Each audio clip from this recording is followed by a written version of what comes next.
All right, welcome everybody to Chapter 3 of our Star Wars Knights of the Old Republic campaign, The Dark Wars. We are using an oldie but goodie system, Star Wars Saga Edition, and hopefully our recording turns out tonight. There have been a few technical issues. I'm not going to blame particular countries for that, but we're going to make the best of it. Tonight, for the first time in this campaign, we have Raz playing a Chiss. Raywanos? How do you pronounce that? Raywanos. Yep. We have Walter Peck playing Dren Aster, Padawan extraordinaire, and soldier of the Galactic Republic. Christ Madden will be played by Wanderer. And without further ado, we will get started.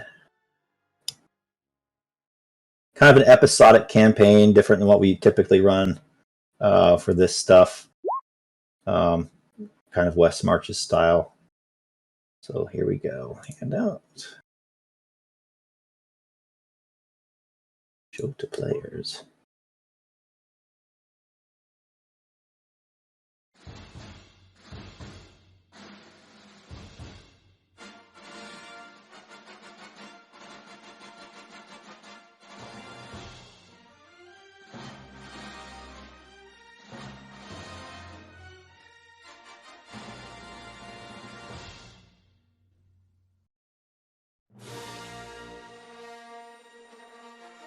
Dream Crawl. As the Galactic Republic rebuilds, unforeseen obstacles arise. On the Outer Rim world of Dantooine, a decimated populace struggles to survive, dependent on imports from core and mid-rim planets. Recently, strike Team Tempest has been dispatched to Dantooine to investigate reports of piracy and corruption near the system. In particular, a large shipment of Bacta is scheduled to arrive shortly. Tempest is needed to ensure its safety. To help navigate the chaos of reconstruction, a young Chiss named Raywanos has just arrived aboard the Tempest and makes his way to meet the crew, including Padawan Dren Aster, Grice Madden, and their superiors. And as the camera fades down, you see a star field across your screen, followed by a Praetorian class cruiser. Although in this instance you would be immediately put inside the cruiser as a shuttle lands in a landing bay, and a young Chiss by the name of Raywanos exits his shuttle. I'll let you guys take it away.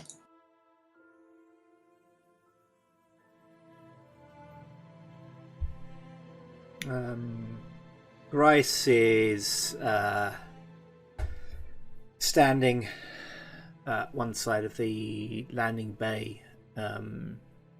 He's inspecting a repeating, heavy repeating blaster that he's been practicing with, and kind of reluctantly gives it back to the sergeant at arms with a sigh. He's been rather enjoying learning to use this thing and wishes he could keep hold of it, but times are hard, and equipment is hard to come by. So he hands it back and turns as the shuttle comes in to see who's coming down the gangplank.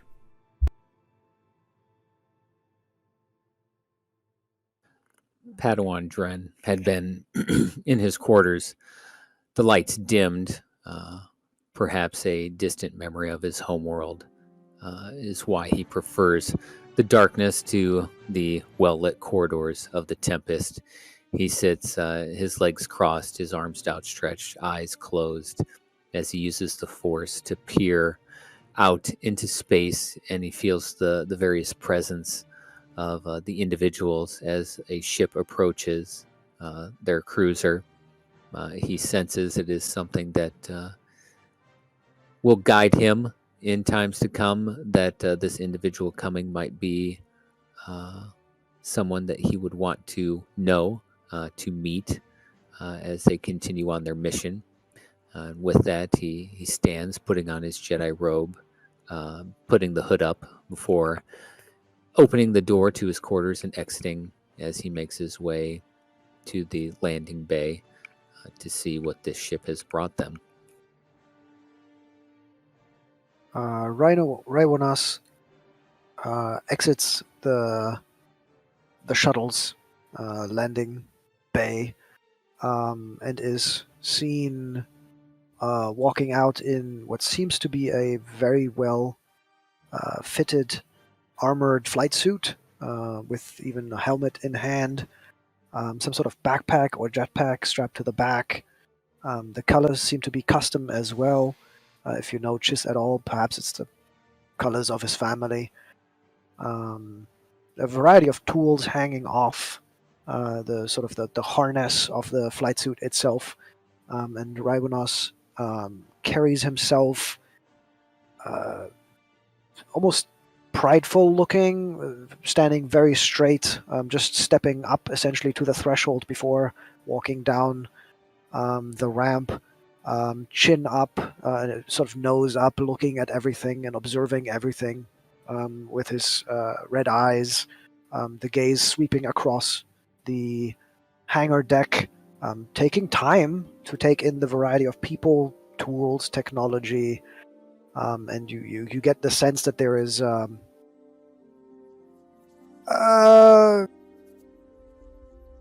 confidence, a lot of confidence there, maybe bordering on arrogance, you're not sure. But he has even that like high collared, just like in the picture, he looks just like in the picture, right? With the high collared neck piece and sort of like stretching out his chin above it, looking around. And then locks eyes with, I think, Grice, who was there, working on the weapon. You don't see any immediate weapons on Raiwanas either. So he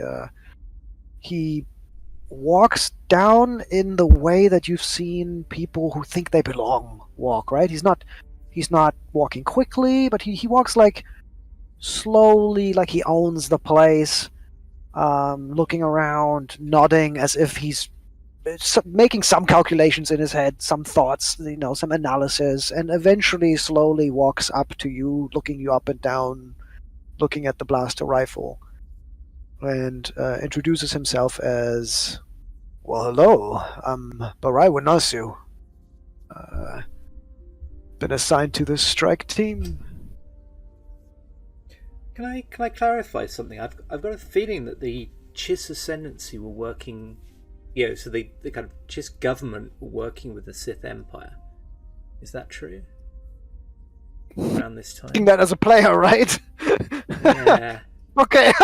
I don't know. I mean, I think it was fairly public. That's what I wasn't sure. Yeah, maybe certain sects were. I mean, I think we would say in character that it's probably well known, just like many star systems.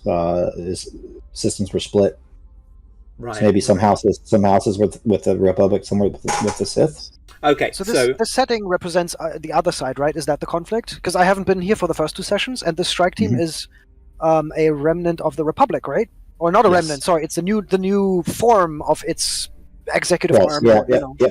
Republic is kind of beaten down, rebuilding a little bit. That's why. So it could seem odd. It could seem odd to have a member of a race that very clearly was supporting the opposing side or the opposite side to be assigned to this. You are correct. Okay, yeah, I was just trying to work out whether how split they were, or whether it would just seem like, oh, you're one of that faction, or whether it would be quite unusual. Okay, they're not at war, I would say, and Bo can correct me at all, of course. But I was imagining that the Chiss and the new government is not at war and have diplomatic relations, and that's sort of where my character comes from. Okay. I think that's reasonable. Cool. Okay, in that case, Grace has been, as Raiwanas has been evaluating the ship and looking it over. Grice, he's probably quite aware that Grice has been evaluating him. Oh yeah, it's been obvious. Yeah, and just looking him up and down, studying him, a little distrustful, but not hostile. Just unsure. And when he walks up to him, Rice kind of gathers himself up. Not quite stand to attention, but he's certainly, he's alert and he's got a very sort of upright posture. And when Raymond speaks, he nods and says, "Grace Madden, Sergeant. Military type. Could have guessed from the way you hold yourself." Grace doesn't really respond to that bit, but it seems like a compliment almost. Yeah, he kind of inclines his head slightly and says, we've been expecting you. And presumably we were told to bring him to the Admiral? I think you've probably been briefed by the Admiral and Lieutenant and Master Namrata that Ray Wanos is a gentleman with a certain particular set of skills, namely lots of knowledge skills, to use a game term. And were we meant to kind of take him to the ranking officers when he arrives? Yeah, I think that'd be correct. Yeah. Is the weapon standard built, or is that something they could bond over because he's into technology as well? The weapon is it's not a standard issue weapon. It's a heavy repeating blaster, so really heavy weaponry. So fairly standard Republic. Modify it, or okay. So it's fairly standard. Yeah, but he's having to give it back. It's obviously not his, and he kind of wishes it were. He's kind of handing it back to someone who's some sort of quartermaster or something, and he kind of hands it. He was handing it back as Ray Wanos came over, and he seemed to be giving it a regretful look that he had to hand it back. He's got a blaster carbine and a pistol that he's carrying. So maybe Ray Wanos would then say. So, like, imagine him identifying the make and model, sort of who the brand was, to show off, because he has like 9 points into technology. Cool. Yeah. So I reckon he would probably be able to, if it's a standard, weapon, sort of to try and bond with you over it. Oh yeah, Grace. Sorry, Karen. And he says something along the lines of, "Oh, it's a powerful weapon. Why give it away?" It's got a great rate of fire. And there's not a lot of recoil on it. There's virtually no travel. It's a great weapon, but they're in short supply. I think. And he sort of he waves his hand and says, "Nothing money can't fix." Yeah, well, that's the thing. If I get enough money, I might be able to get one. I doubt I'll be able to requisition one, but you never know. Oh, you never know. He looks at Grice and says, "Well, if you end up in my squad, maybe I'll just buy one for you." And Grace really looks taken aback and can't think of anything to say for a second. Very nonchalant, like he owns the place, right? Yeah. It's like, you've never driven until you've owned a Ferrari, yeah. Yes. And he looks a little taken aback, and then decides to take it in the spirit it's meant, and says, "Thanks. Look, we should be heading up to the bridge. The Admiral and the Jedi Master will want to see you. I might bring you by someone on the way, though. There's a Jedi we've been working with. He's a pretty good sort as they go." A Jedi, huh? Yeah. What of his powers? Grice sort of like scratches his chin for a second and says, "Well, he's great with a lightsaber and he can do all that moving stuff they all do." Telekinesis. Yeah, that. Yeah, moving stuff with his mind. But does he read minds? He hasn't said anything about it, but I wouldn't be surprised. Well, why don't we do a little game, and as we approach, we think of something really naughty. See what happens. Grice chuckles and says, "Deal." Nice, he says with a smile. Right. Ray Wanos, give me a knowledge bureaucracy. First roll of the game. Nice. That is probably skills, bureaucracy. I don't think I have any modifiers in here. 29. 29. That's a Very 20. good. Crit. That's a crit. Very good. Very good. So Hey. I take you over administration of the ship. You have done your homework regarding Strike Team Tempest and the actual state of the Republic military at this time. They are, after the war with Malak, were really, really put back on their heels. The reason Grice isn't saying that he has to give that weapon back is there's probably so few of them around that they just have to ration these heavy weapons and give them to assault teams when they need them. You know that as you look around, parts of the ship are even in disrepair, and the crew of this ship is not anywhere what you would expect to be for the size of this fighting vessel.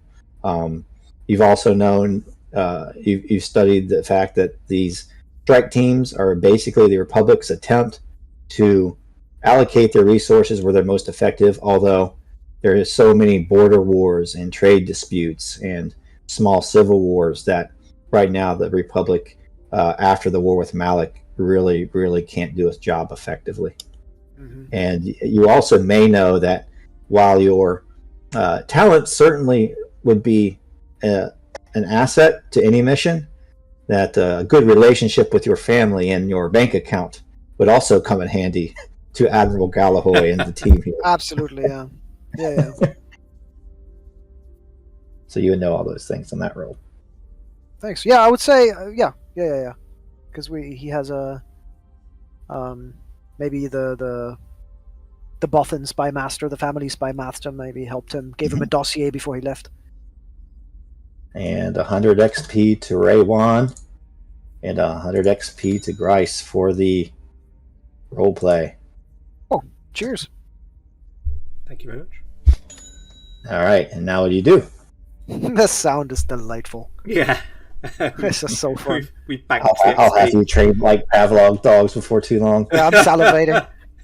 Grace starts leading him through the ship, and he sort of points out, all the mess is over there, and barracks are over in this direction. Mm-hmm. Your quarters are going to be round here, and he kind of points all that out. And then, as he does he's leading him over to Drenaster's quarters. And when they get there, he kind of announces himself and waits for an answer.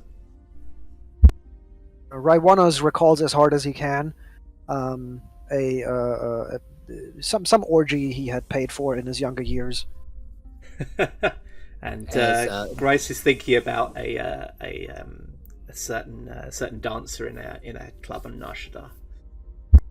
As the door opens, Dren comes out very pale-faced, much like his avatar. Some tattoos around his chin and face and the forehead. Anyone that knows the Outer Rims, which Raiwanos might know, the Radataki are very warlike species that probably don't have much to do with the Republic. So seeing him here is probably an unusual sight. He has his 2 peas in a pot. Yes, so he has his hood up and he looks to both of them. Sergeant Madden, it is good to see you. I assume this gentleman here is our new asset that has come to join the Tempest. He nods his head to Raiwanos and he goes, "Welcome to the Tempest."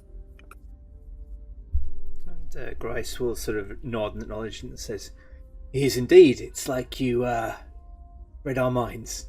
And then he kind of just casts a tiny sidelong glance at Raiwanos. Raiwanos is just grinning. He's so to Dren, he just seems very happy to meet you somehow.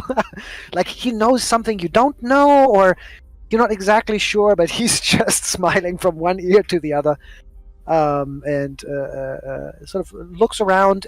If there was even a chance, as you opened the door, right, he would absolutely unabashedly look past you to observe what's in your quarters, and then he would try to greet you the formal way that a Ratataki would greet, like if that's a fist bump or a handshake, or give me knowledge. Social sciences. I thought there was one. Oh, there's one in the Genesis system that's like cool. Social science or galactic lore. Yeah, social science probably good. Sure. Good. What's your will defense? Ray Ronos. My will defense. Oh, it's not very high. He's like, So, give him some alcohol, whatever- he'll be happy. I would say you can't read their mind, Dren, but with that, you can certainly sense that these boys are up to something. I don't know what childish thoughts they had in their mind, but My will defense is only 13. Dren, you're hip to the game. Dren may not know what they're thinking, but he almost can feel the emotional There's attachment arousal. to those memories. So it's very lustful. If there is no reaction to his face, but when Grice says about reading minds, he deadpans, Sergeant, as you know, I don't read minds. I simply control them. And he kind of turns to Raiwanos and Ooh, and Raiwanos actually does like he makes that woo, so he makes a sound that's like woo. as Raiwanos looks past Dren, he sees the two words that would best describe his room are dark and Spartan, as it's a very utilitarian, as you imagine a great many Jedi's rooms would be, where material possession is not as important as maybe someone to yourself. And as the Chiss greets him, he's surprised at the proper greeting of his culture and returns it and goes, I'm impressed, Raiwanos. Not many people know of my species, let alone how to properly greet us. I'll get used to it. Knowing things is what I do. That is a valuable skill to have in the journey and mission we are tasked with. The rebuilding of the Republic is no easy feat after the war with Darth Malak, but we will endure, and hopefully you will be a part of that. Great. I'm looking forward to it. Good. With a clear mind and trust in the Force, everything is possible. Love the attitude. I suppose we are going to make our way to the bridge and introduce our new comrade to the Admiral and Master Namrata. Yeah. By all means, I love mingling. I thought you might want to come with us, Master Jedi. A master? Wow. Well, no, he's not a master. He's just using it as a polite He is term. too polite. I am still a Padawan. I have not been granted the rank of Jedi, but in due time and with patience and diligence, I'm sure I will be a Jedi in no time.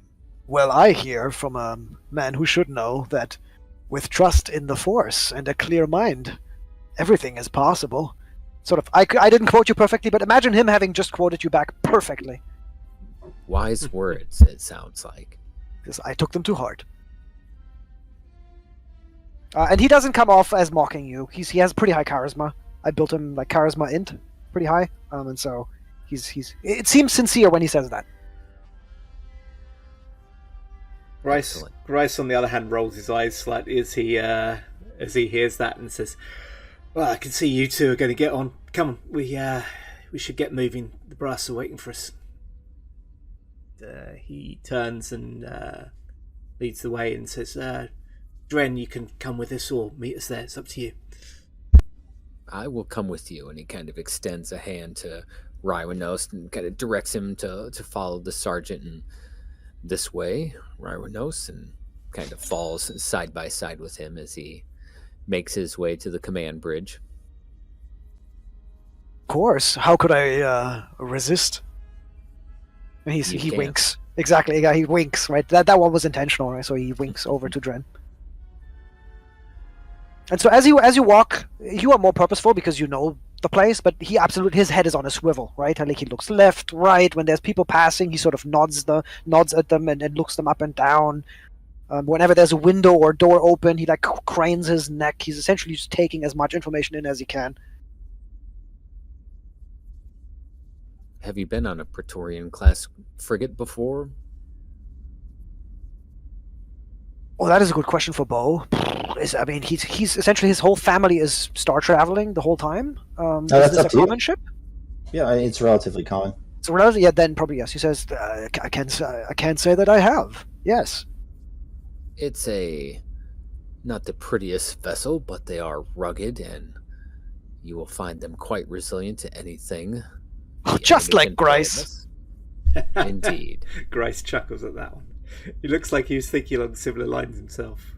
Yep.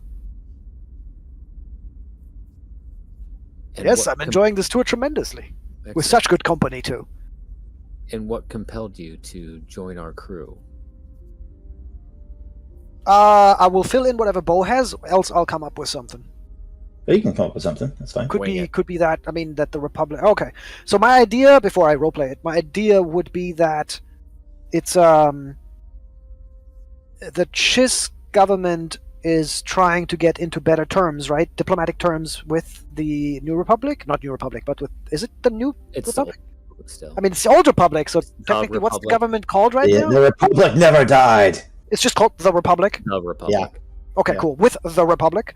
And because he's the son of a quite influential Chiss diplomat, was sent sort of as a token of goodwill, among other things, to show that the Chiss as a people are willing to pull their weight in improving relations and the state of the galaxy. Would that work? I think that absolutely work. Okay, so he will paraphrase that and say, as a son of a influential and wealthy diplomat's family of renown, I'm spending a few years traveling the galaxy to experience its wonders and people and get better acquainted with all the wonderful things out here.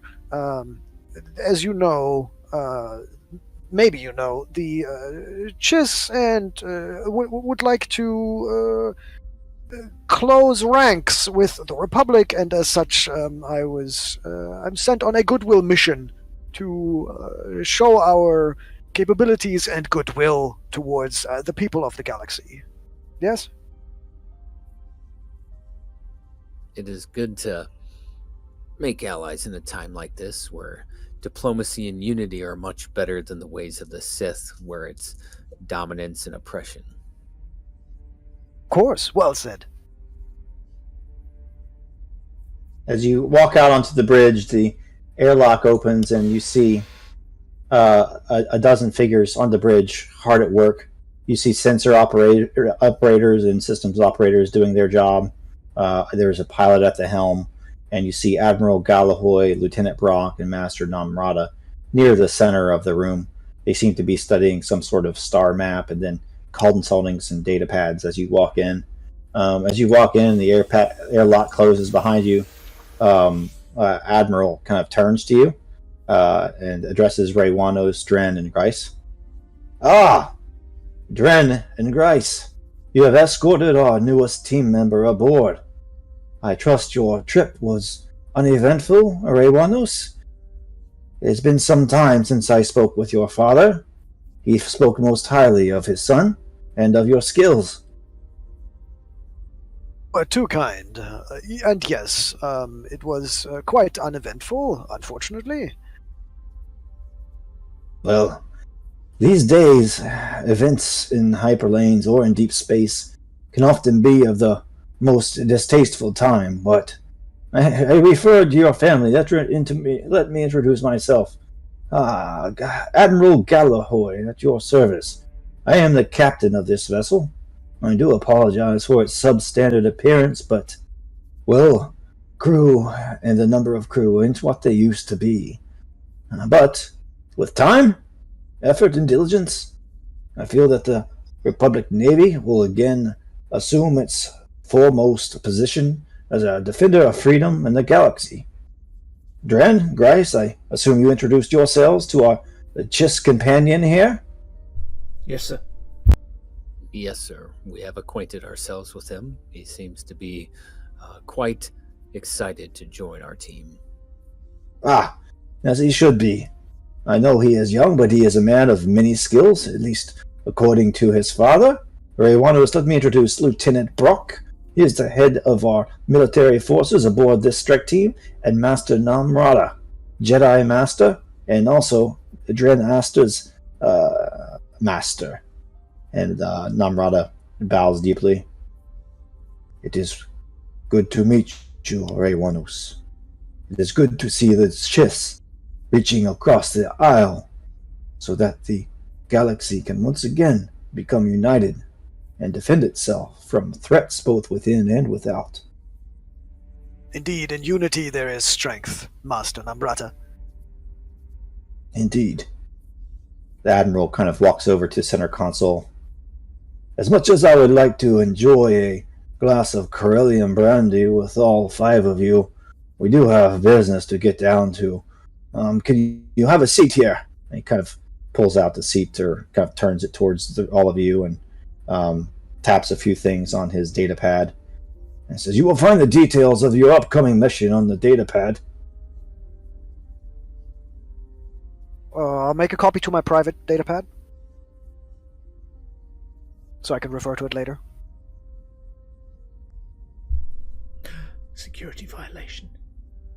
Nobody told me I couldn't, and I'm the information dude now. The Lieutenant and Jedi Master have a seat as well around the table, and they kind of look up at the hollow screen. And as the Admiral gives his PowerPoint presentation, there are several kind of translucent screens that flicker across your face, kind of reflecting on the transparent steel portals of the vessel. You see topographical maps as he speaks. You see star maps and routes. He kind of goes on to say, Dantooine is a outer world system who has had quite a position in Jedi lore and lore of the Republic. Unfortunately, it did suffer quite a blow after the last war with Darth Malak, and you can see pictures of just pockmarked ruins and buildings there on Dantooine. There is a new governor that has been appointed to the region, and he brings up a picture of this dude. Cool. Governor Terrell. Mr. Terrell has a long-standing record of service with the Republic. In fact, he once served under Lieutenant Brock here, and made the ultimate sacrifice. He says no more about that, and then kind of continues on. Unfortunately, his reconstruction project on Dantooine has reached a standstill. There are rumors of corruption both within his government and also piracy within the system.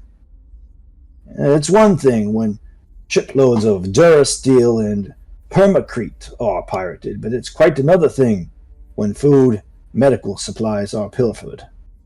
And he points outside, and you see a large, like a cargo ship. And he says, well, it is our job to escort this shipment of Bacta to Dantooine, and rumors are that there's going to be made an attempt to steal it out from underneath our noses. I trust all of you to accompany the shipment down to planet side and make sure it gets distributed where it needs to go. There are mouths to feed, there are wounded, there are ill. If the Republic is not seen caring for Outer Rim worlds, they won't be part of the Republic much longer. And we all know there are still remnants of the Sith Empire out there. Do any of you have any questions? Right, shakes his head. Well, right, yeah. And then he pauses and says, actually, just one, sir. Are we expecting any trouble? Any likely threats? Good question. We don't have an ID on any threats or the identity of the pirates. Current theories are there are a number of small systems and asteroid bases who have bled Dantooine dry. It is our hope that the presence of this frigate and others like us, there's a couple others kind of outside the viewport if you can see it, will dissuade any piracy from occurring at all. With any luck, it'll be a peaceful mission. We'll be able to hear tales of Reywanus and his house and the Ascendancy. I'm sure he has quite a bit to tell. And I, for one, am not as familiar with their history as I should be. Yeah, Red One bows his head. Are we current? Is the strike cruiser, as a player, I'm asking, is the strike cruiser currently above Dantooine? No, you guys got to make a jump there. Oh, Yeah. okay.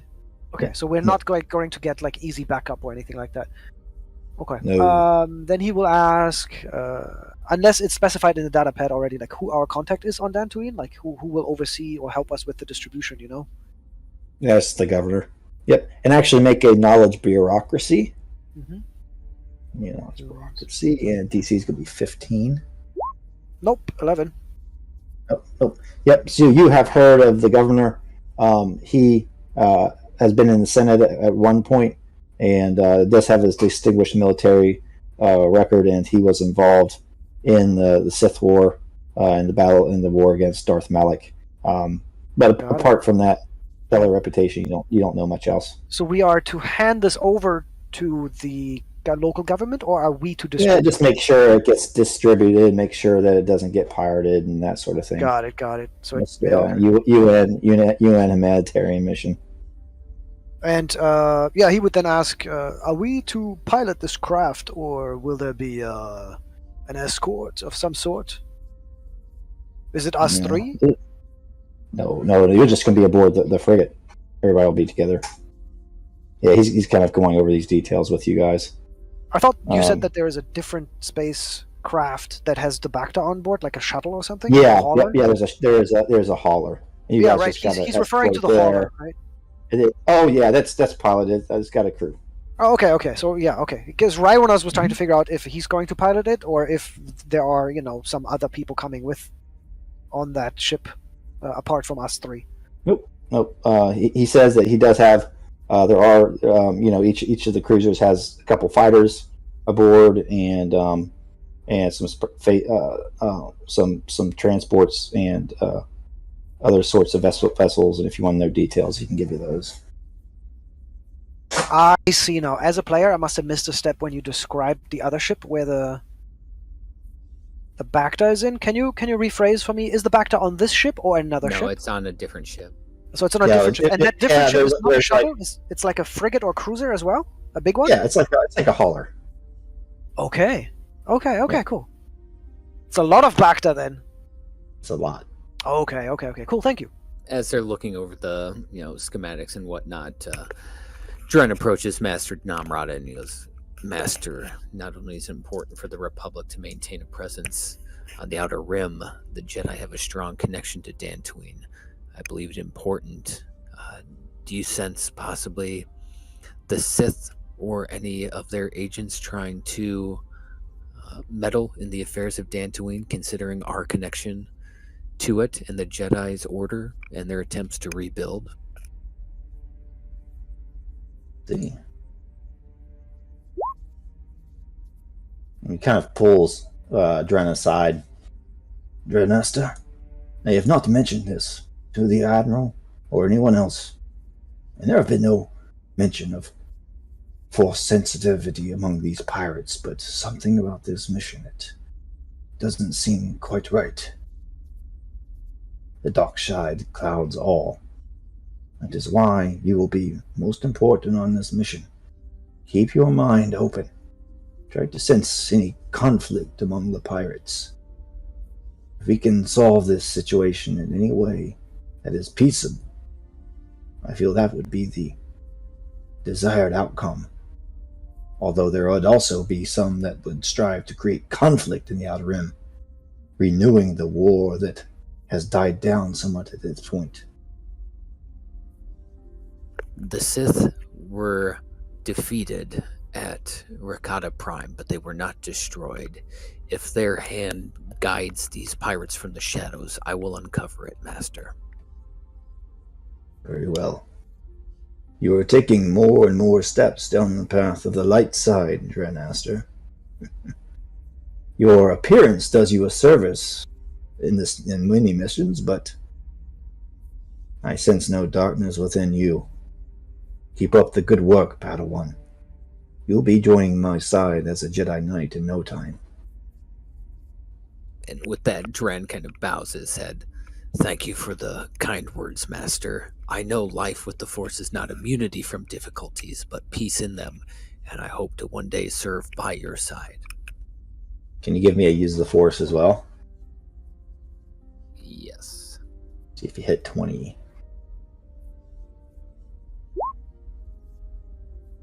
25. Yep. Little tiny XP treat. Tuning in to Master Namrata's energy, at first you didn't sense anything, but now you just sense a very vague sense of foreboding over this mission. Master Namrata gives you a very slow nod, and he goes back to his seat among the council.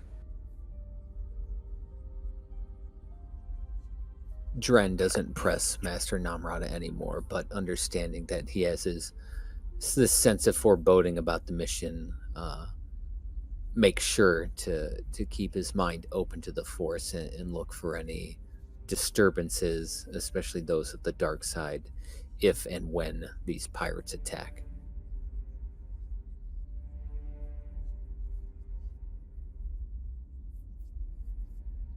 Anything else? Otherwise, we're going to make the jump to Dantooine.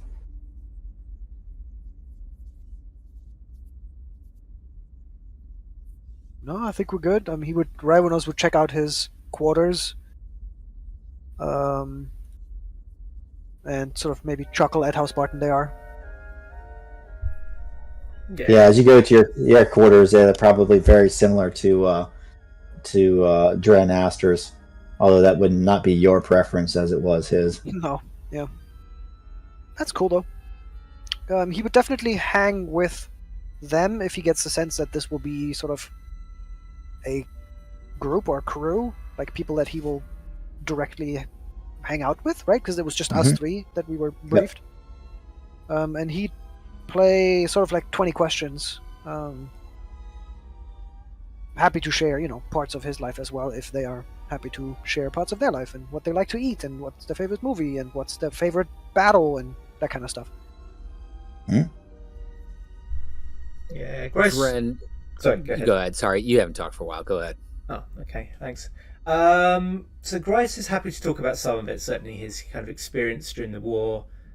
Little bit about his family, but he kind of changes the subject fairly quickly. Not because there seems to be any real problem there, but just because it seems to be getting a little personal for him. And he talks a lot more about the war and how he really only joined up at the end of the war and didn't see a lot of action. And then kind of the stuff that's happened to them so far as a group. But after a while, he seems to get a little kind of uncomfortable with talking about himself and quickly changes the subject.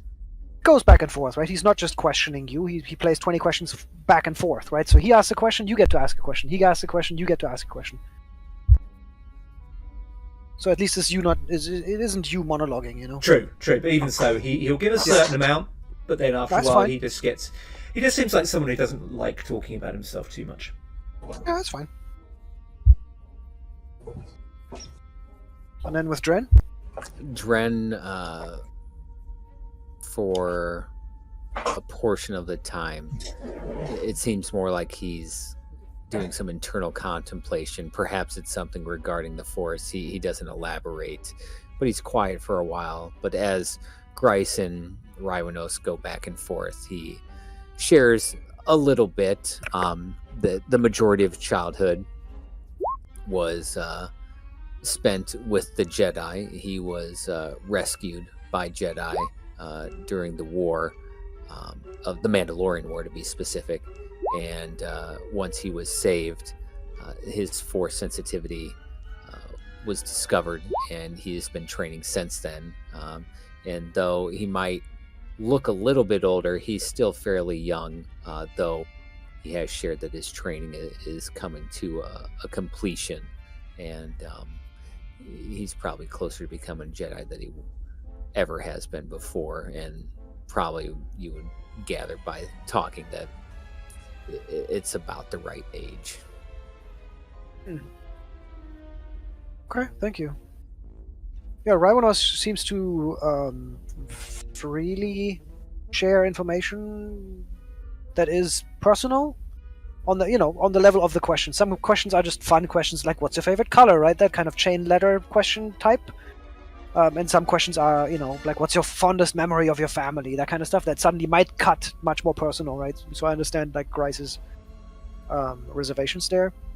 And you learn that Raivonos has seen many planets because he's been traveling with his family, and the family specifically is known for breeding excellent diplomats and envoys, ambassadors. And his father is one of them, and so you get the sense very quickly that him and his father are very close, and him and his family are quite close, and that he's really appreciative of all the experiences he's been able to savor, but you definitely get the sense that he's grown up a rich boy, not in the slums, maybe hasn't seen them even, right, really well.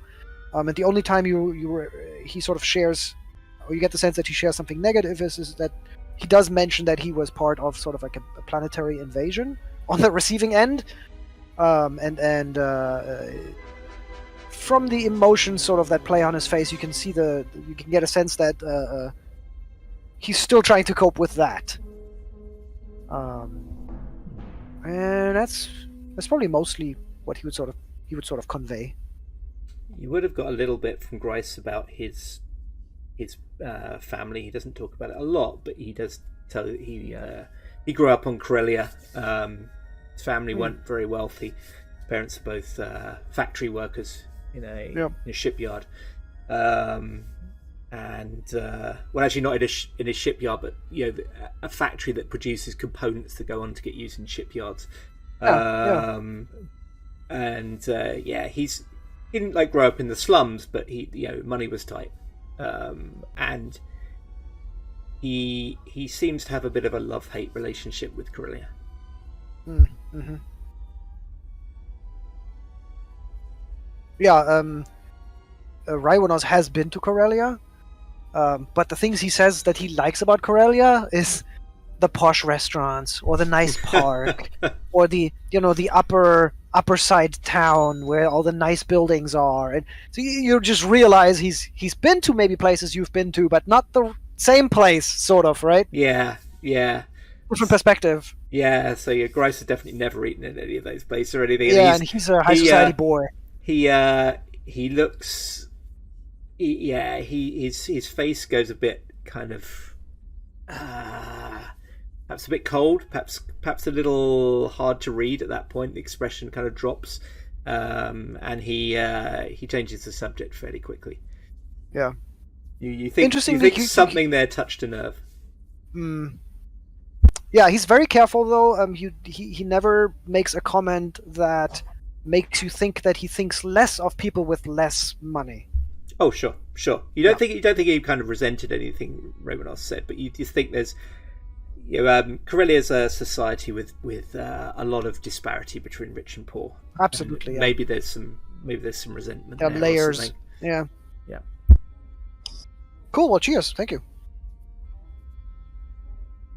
So the trip goes by uneventfully. You see the brilliant blue swirls of hyperspace going from forward to aft across the viewports.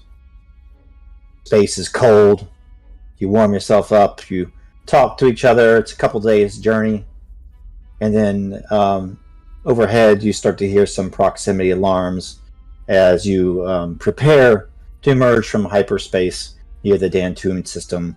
That's when all three of you hear a shattering explosion, and you hear another explosion from somewhere else in the ship. And each of you guys give me a acrobatics check for flavor.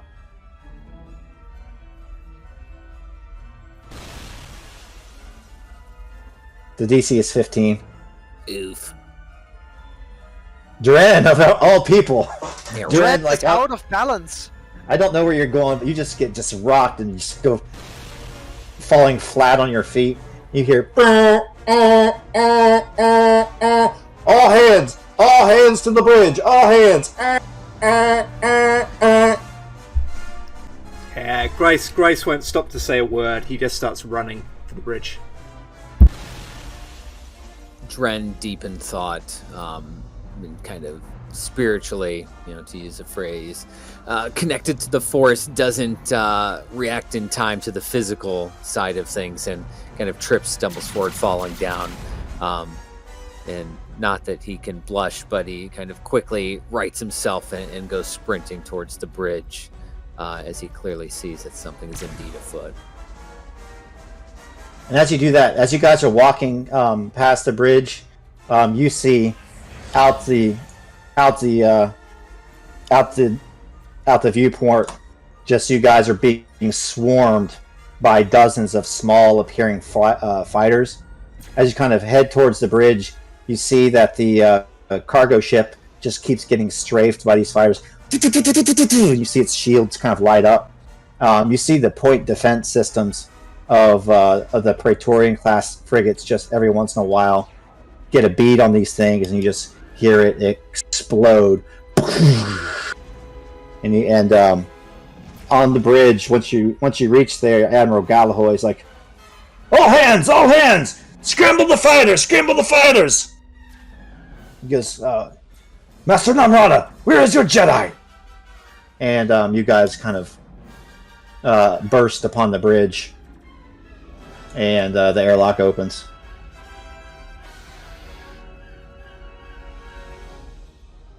Dren comes bursting through to see kind of the chaos on the bridge as they react to the attack. And, Master Namrata, what is it? And he kind of looks out the viewport to see the fighters attacking both the frigate and the bulk hauler. Yeah, as he says that, like the ground shifts under your feet again. I'm not going to make you make another check, but you role play if you want to get thrown to the ground, and then you hear the sensor or the systems operator say, Admiral, our drive is down, as is the drive of frigates 2 and 3. And the Master Namrata looks at Dren, and then at the two of you, and he says, Get to one of the shuttles. Make sure that hauler gets to planet side safely. And you can look out the viewport, and you see that the shuttle is kind of listing to port and starting to descend down into the atmosphere, with like several of those fighters just trailing it and strafing it. Could I roll knowledge tactics to see if I could make a suggestion that could help? Yes. Cool. 15? Let's go. Absolutely. So quickly looking at the computer readouts and running over to the view screen, looking outside, he takes like 10 seconds or so and walks over and politely asks the Admiral, could I make a suggestion, Admiral? Absolutely. Reywanos. In my, and then he makes the suggestion, right? Like, in my estimate, if we angled the deflector shields over here and turned this ship to the right, I believe we could, and then it explains some way to maybe shield the descent of the shuttles, because that seems to be the goal, right? Mm-hmm. Sort of shield that in a better way with, given the damage that he was just told the ships have, so this sort of, he puts all the puzzle pieces together in his mind palace, and increases, he says something like, I assume this would increase our chances by at least 15%. And he, the Admiral kind of looks at the screen. By golly, you're right, Chiss. He kind of calls out orders to the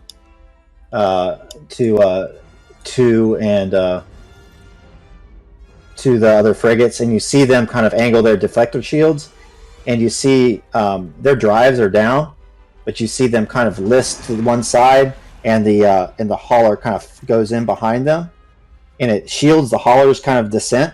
And then you see not all the fighters, but see this debris flying around. There's like a bunch of wrecked ships and everything.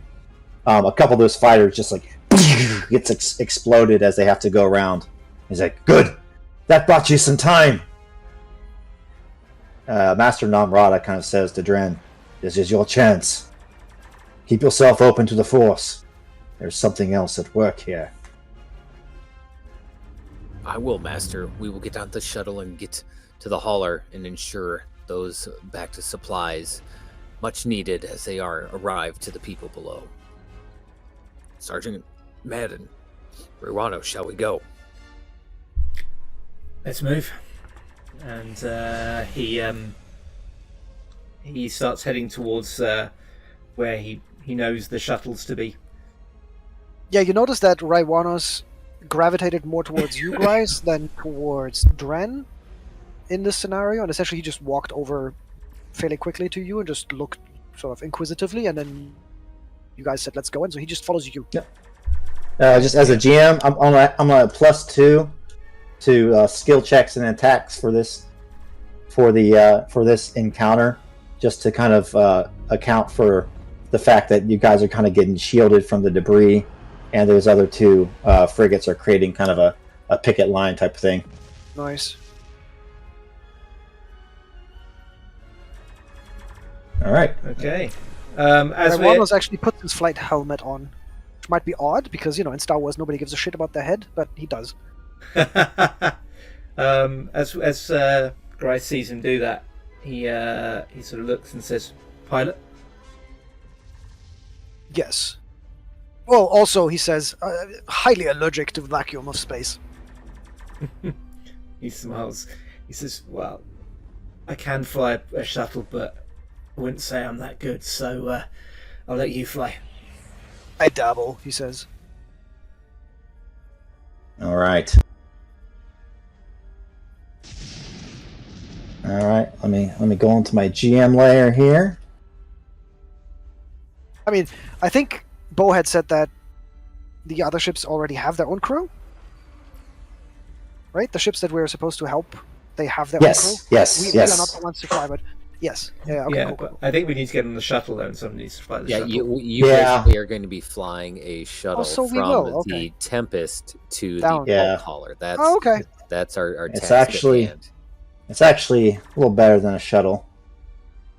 It's this bad boy It's like, here. Got it. I saw that. It's an assault ship.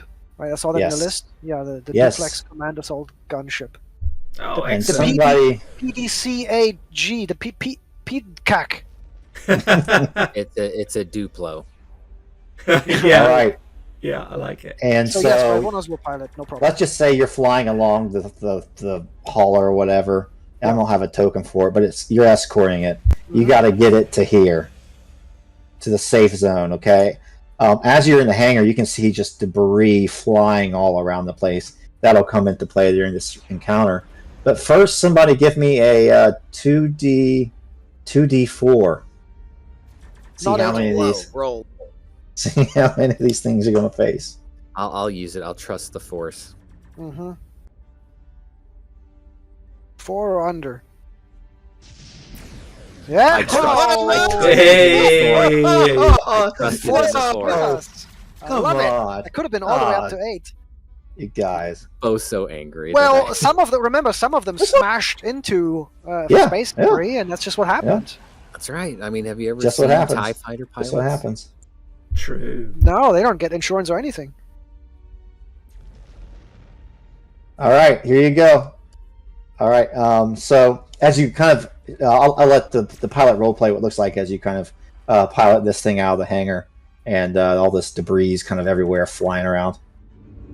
Surprisingly, he sort of almost mentally, you see him very quickly though, mentally go through a checklist as he straps himself in, and then is any one of you like co-piloting or on guns or anything? Like, where's the rest? Grace, as soon as he went on board, he sort of you could tell he was just thinking about which side of the ship we were coming out, and he sort of picked the most kind of advantageously positioned of the two gun turrets, and he just kind of swung himself into the seat and started kind of like powering up the guns and getting the targeting computer aligned, and he sort of obviously went through a sort of set of checks with the system, so he seems to know roughly what he's doing. You don't think he looks that confident though, so maybe although he knows the basics, you don't think he's an expert. So this has laser cannons, and it has heavy laser cannons. and it basically you can kind of pick a position. Pilot, gunner, co-pilot. I kind of thought maybe Ray Wanos would be the pilot, Grice would be gunner, and Dren could be co-pilot because the laser cannons can be shot by the co-pilot as well. Nice. That way you'd be able to do everything. And I put your stats into the sheet, so don't go changing the plan. Well, I think that's just what we were saying. Actually, it's pretty good. Yep. Don't ask Raiwanos to do any sort of violence. He's not good at it. You're probably going to have to roll off the sheet. So if you guys click on the gunship under the vehicle tab, everything should be under there. Opening it now, including speed and stuff like that. And there are maneuvers you can do in the book, like you can overload the engines to go faster, etc. with pilot checks. But for right now, I guess we're going to roll. Initiative. Okay. I'm going to roll it off of the sheet. Do we roll for the ship or ourselves? I think for the Roll ship. on the ship. Yeah, I'll just do it because I want to make sure. Let me see if it. Yeah, I didn't even add it to a turn order. Yeah, see, the sheet doesn't add it to the turn order for some reason. So that one's 13, and this one's going to be.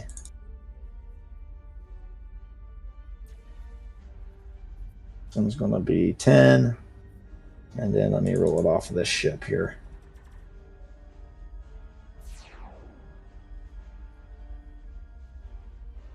Your knit's kind of crappy.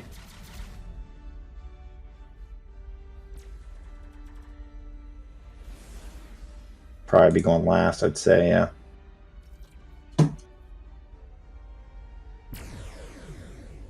Yep. All right. So let's say add turn, and we'll just say this one's 3, 2, 1. That will keep track. Okay. Cool. All right. So what you guys see is that both of the fighters, as soon as you exit the bay, both of the fighters are just coming right towards you. He's going to move his speed, and he's going to set up an attack on you. His speed is 5 squares. They're fast. 1, 2, 3, 4, 5. Yep. So he goes right into point blank range. Damn. And he's going to go ahead and try to strafe you guys with his laser cannons. So what's their speed? 5. Yours is 3. Oh shit! So he went 5. Yeah. Wow. Yep. 23. No, that doesn't hit. I That's made your this answer up, reflex. by the way. It does. Your reflex is 14. That's not you high have at all. you have shield reduction of I mean, 20 they rolled a and 16. damage reduction of 15. So damage is going to be 38. So that's going to wipe out your shields. It's going to wipe out your shields, so you have 0 shields left. And it's going to do 3 damage through that. That's not a good start. 3 Count up. damage? Yep, because you have damage reduction 15 and you had shields 20. Oh, damage reduction 15. That's nice. Yep. The other pirate fighter, I think he's just going to go with speed too. So we're at 5. 127 HP instead of 130? Yeah, I'm just counting up using the red bubble. I didn't set up the macros yet. Oh, okay, cool. I see that now. There it is. All right, pirate fighter, he's going to go. He's going to shoot 2. No, it's too far away. Sorry.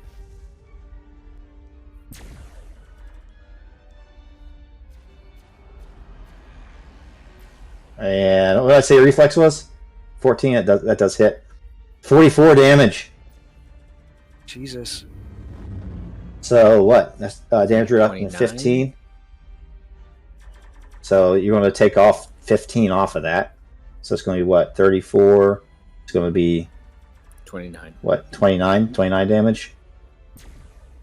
So you're up to 32 points in damage. And it's your guys' turn.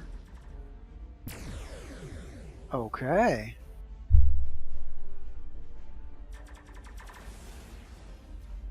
So we all go? You guys all gonna go on this turn? Yes. I am proposing we use fight defensively, which is a pilot standard action that Mhm. gives a -5 on all of our attacks, but we get a +2 dodge bonus. Not sure if that is, worth. If you choose to make no attacks, we instead gain a +5 dodge bonus. Dren he watches Raywanos do it. We're not fast enough to simply outmaneuver them. We're gonna have to shoot them down. We will be once we're at full speed. And so, as a player to another player, as long as we move this turn, the next turn we can do an all-out move, and the all-out move moves us 9 spaces instead of 3. Mm. I Still not believe enough. the only way for them to catch up, because they can only move 5, would be to also do the same, which Yeah, precludes they you could from do shooting. all- Yep. They can shoot you at long distance, but yeah. Ah, I see. Because we can still shoot at longer distances. Okay, well, in that Mhm. case, we'll do whatever you guys want to do. Yeah, it was an option.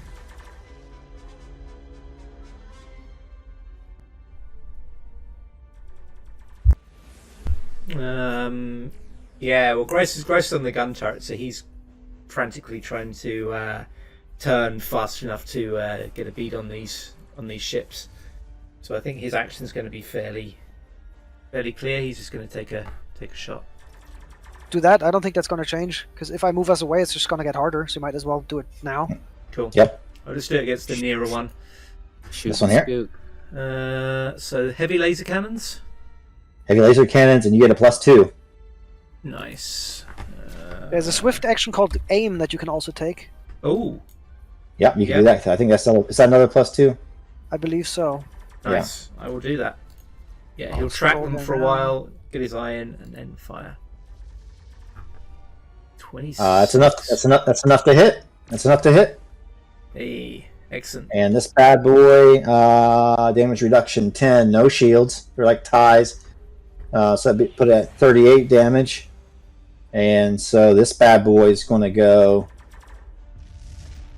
Yeah. You hurt him bad. And you see it kind of knock off one of the wings, right? Nice. Yeah, you get a kind of a yell from then Grice from Grice as he hits him, and then a bit of a snarl as he realizes he hasn't just taken him out in one hit. But he's making quite a lot of noise from the gun station. Yeah, he's kind of yelling at them like, "Come on, come on, come on, come on," and all sorts of other things going on. Oddly, on page 154, aim describes as aiming, ignoring cover bonuses in this system. Maybe it doesn't give you a. And You would have if you hit him have- still. Yeah, if you have a specific feat, you get a +1. If you have a different feat, you deal extra damage. But then what's Yeah, the point? still would've Is hit there him. a lot of cover in vehicle combat? I guess there might be. Yeah. I mean, because let's see what's it's- going to happen after you guys are Okay. done with this turn. I'll show you what's going to happen with this debris. Yeah. And then, as the co-pilot, you could either shoot as well, Walter. Yep.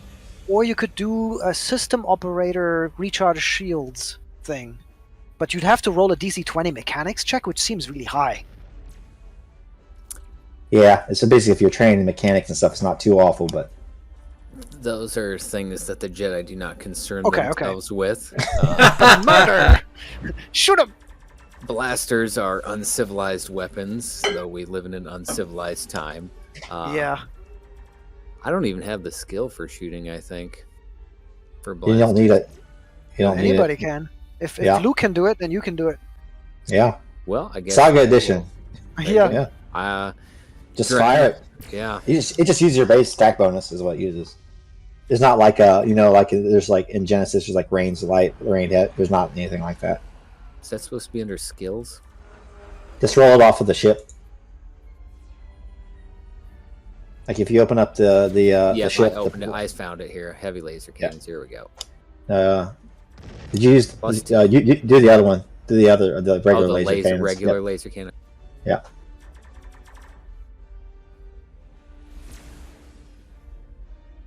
He'll continue to fire on the one that we've already damaged, hoping to knock it out of the fight. 26, that's enough to hit. DR 10, so it'd be 18 more. Almost. Wow. It's Nice. trailing smoke off into space because that's what they do in Star Wars. And we're going to do something a little special as all this debris starts to move around the combat.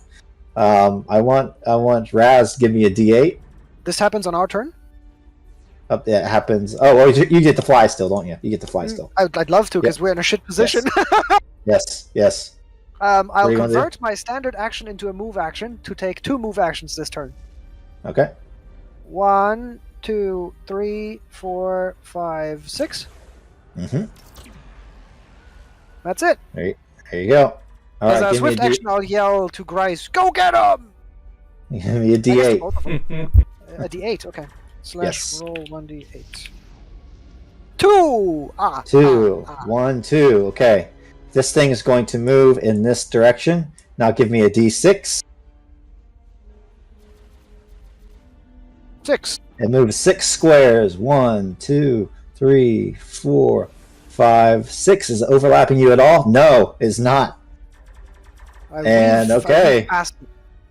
Yeah. So as you fly past this thing, you see this huge piece of wreckage just fly behind you, barely missing the tail of your gunship as you fly this thing. All right, Dren Aster, give me a D8.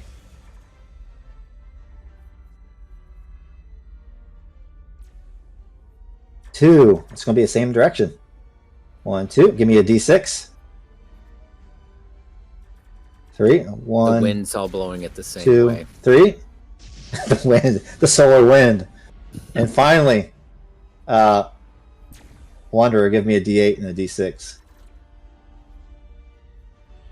6. So that's going to be 1, 2, 3, 4, 5, 6, and 3. Yep. 1, 2, 3. Yep, you guys don't have to make a pilot check. None of them will hit you this round. All right, next round. Force is with us. Yeah. See here. This one went first. All right. So what is he going to do? He's going to move his ship speed. 1, 2, 3. Oh, isn't there the big ship also firing on them? Maybe? The big ship? Yeah, No, the big ship. that shows. No, we get that +2. That's what that represents. Oh, that's what that is. Okay. They're screening us. Yeah, turbo laser fire. Yeah. Yeah, but there's like dozens of all these fighters. You know, Got it. peppering So this is everything our else. little pocket. This is your little pocket of the battle, right? Got it. So, 1, 2. There you go. So he can stay right up on you, and he's going to give it another shot. This is the one that's injured. How about no? Do they get like a minus on anything because their ship is under strain? Oh, a 13. That's a miss. Yeah, it doesn't hit us. It's a miss. Hey. You rolled a He's 6. rattled. All that smoke in the cockpit. Yeah. Yeah, they're keeping right along track with you.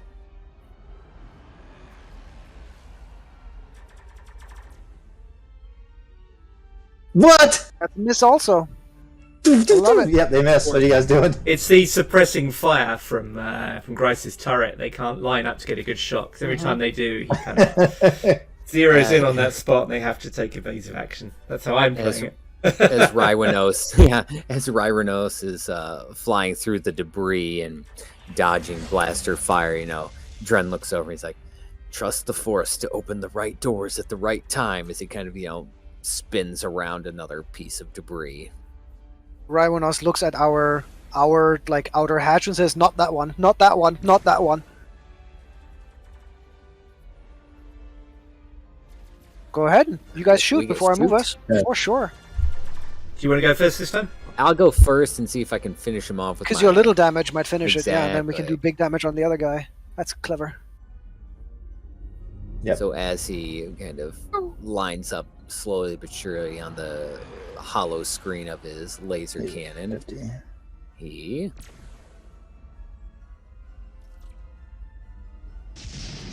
opens fire. Most 18? likely missing. Did you give yourself the +2? Let me take a check. Yes, I did. Let's see what their reflex is. Might be higher than that. No! 15. Yes. 34 kills it. Tell me what happens. As the pirate, it's smoking, so it's not responding to the damage that already Grice and Dren have given it. And it kind of loses maybe a stabilizer as he kind of jukes left and almost stalls and allows Dren to line up a shot, shooting it, and explodes into a ball of flame. I got it! 100 to each of you. Nice. Boom. Hey. All right. Who's up next? Yeah, so Grace lets out a sort of whoop at that point. And then he's screaming at the other one, "Your turn, you bastard! Come on, come on, come on!" And there's this constant stream of shouts as he's yelling stuff and firing. 24. Oh, dude! Wow, 52 damage. 52. Ooh. Brutal. That's a lot. pretty big. Yeah. That's pretty big. And you see sparks start to fly from the cockpit. I'm going to have him make a pilot check.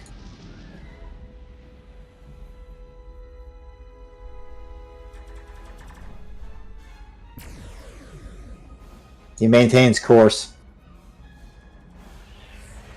Maintains course. You're up.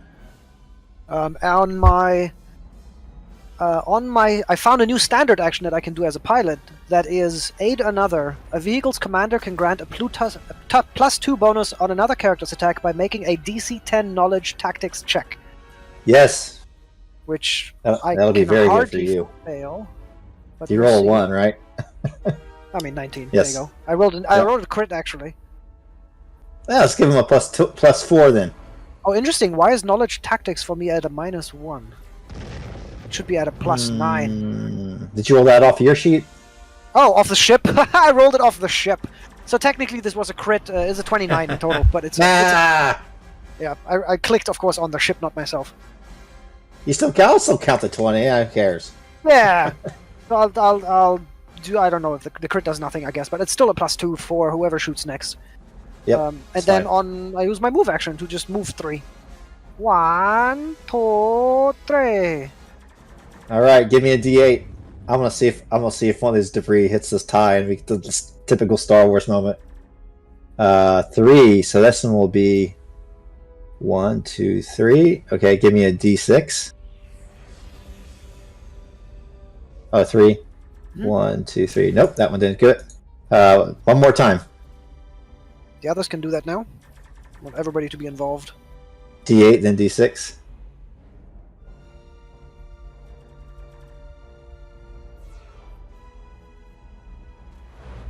It's The old Star Wars. or Wanderer. Yeah, the old Star Wars D6. If you missed a grenade throw, it had this really cool mechanic where you did this exact same thing, Scatter. and so it would miss its mark by some random. You know, you can miss it a little, or you can miss it huge, and it would just be awful. Yeah. Yeah, so either one of you can roll the next Yeah. debris Yeah. Okay. if you guys want. 1, 2, 1. That's 5. 8, So 5 and 5. 6. So it's gonna be 1, 2, 3, 4, 5. Oh, 1, 2, 3, 4, 5, 6. Oh no! Pilot check. Pilot check. Pilot check. DC 15. I think I can use a force point after I roll, right? If this goes horribly bad. I think you have to commit them before the fact. Oh, in that case, I'll roll. I'll use a force point now. But they go away. You're gonna go to level 2. They get refreshed after your level. That's what I was thinking. Yeah. So that's a +5 whatever I roll on my pilot check, and I don't have a token, so I'll roll that off my sheet. Pilot. That one. To be fine. See, I had to. There you I had go. to add that extra You had 5. to do it. Yeah. So tell me how the force touches you, and you somehow miss this debris. So this debris comes up at us, and Raiwanos just looks over to Dren, and says, Dren, left or right, left or right? He closes his eyes and waits till the last minute, and he's like, left. Left we go! And then the ship spins left, just grazing, going through the debris. I want another one to come and try to get you, so hopefully you roll me another D8, Walter.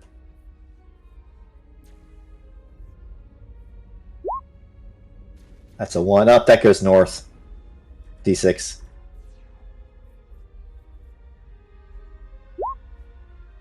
One, two, three. Up, going away from you guys. All right, next round. Fighter's going to close on you. Very suicidal. Oh, you don't know who's holding the whip behind him. Fair point. Double look. Choice he has not. No. And here we go. 23? Oh, That yeah, hits. for sure that hits. 54, so you would take what? Big damage. 44, 39 damage. Yep. It's like more than a quarter of a health. A quarter? Yeah. Third of a health? You're up to 89 wounds, so. Yeah. Not the Bacta! Not the Bacta! One of your engines goes out, we'll say. And it's your turn. Rebel fanfare. Blast him! What's our bonus? Only +2 still? +4 Didn't you do an aid and other though? I did, so it's +2 for the situation and +2 from +4. Essentially, he's actively coordinating his tactics now with you. Oh, that's a hit, 100%. It's a 22, and that will get him above 60. Tell me how that one explodes. Again, despite having almost zero training, he finds it naturally intuitive. Perhaps it's the Force guiding his aim, but as they duck and weave throughout the debris, he gets a moment where he's got a clear view of the fighter and again opens up, and this time a similar result to the first pirate fighter as it explodes, and its debris is added to the collection in the orbit or upper atmosphere of Dantooine. Grice yells from the calls down from the gun position. Nice shot! I loosened it for you. We clear? We're clear. You Punching set it! them up. Yeah, Sergeant, you set them up. I knocked them down. Well done.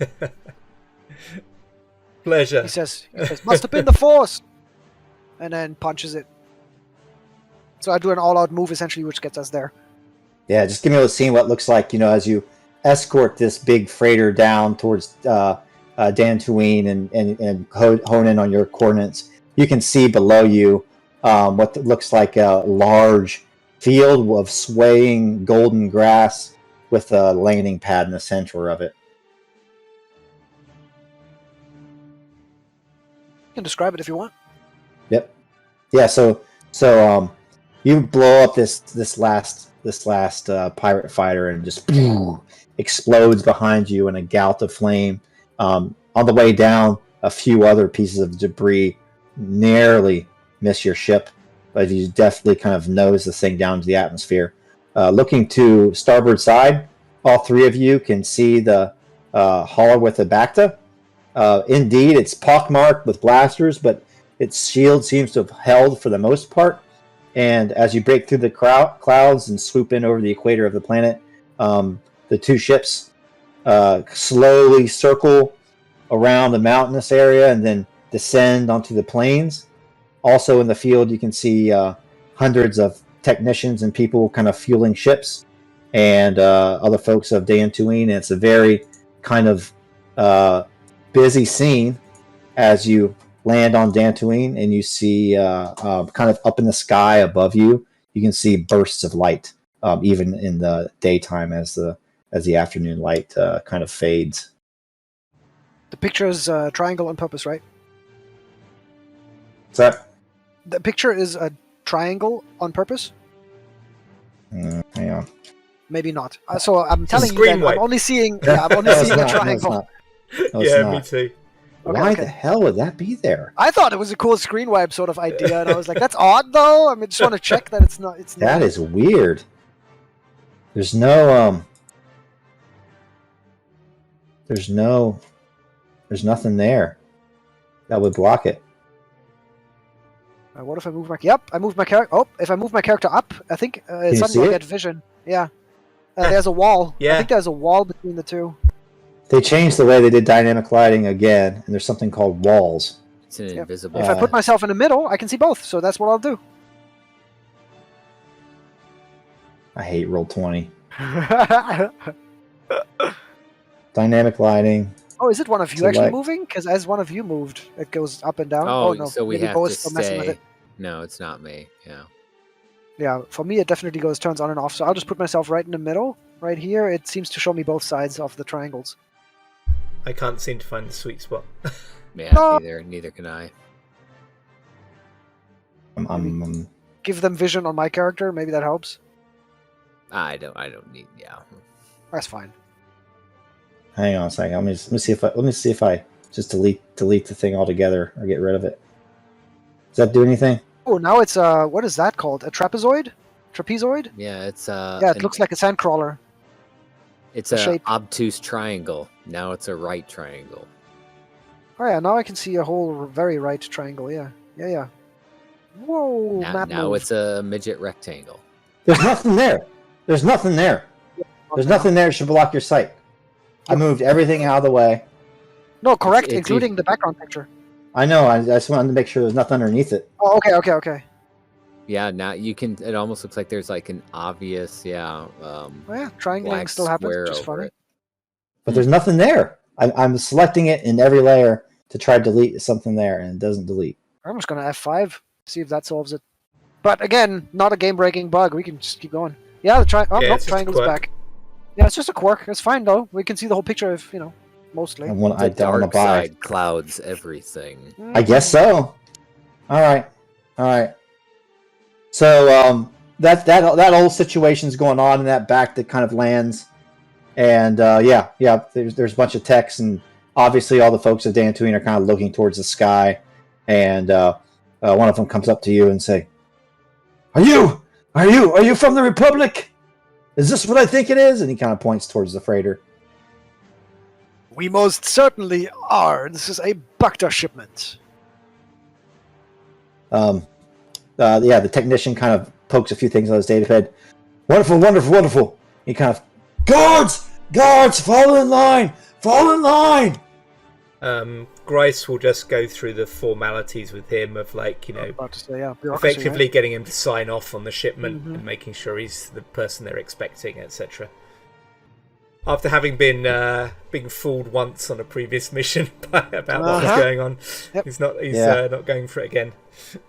Yeah, it's an older code, but it checks out. Oh, He signs on for the thing. He says, "Oh, you're from the Republic. You're going to stick around, right?" Yes, the Republic brings its Bacta and its assistance to the trouble you are facing here with these people. We will stay and help you defend. Ah, I'm so glad about that. You know they're going to be here any minute. You weren't keeping any secrets the way you delivered this shipment. It almost seems as if they were ready for us. Once we left hyperspace, we were immediately attacked by dozens of fighters. Thankfully for Raiwanos here, he helped align the frigates to give us enough time to get the hauler down to the ground safely.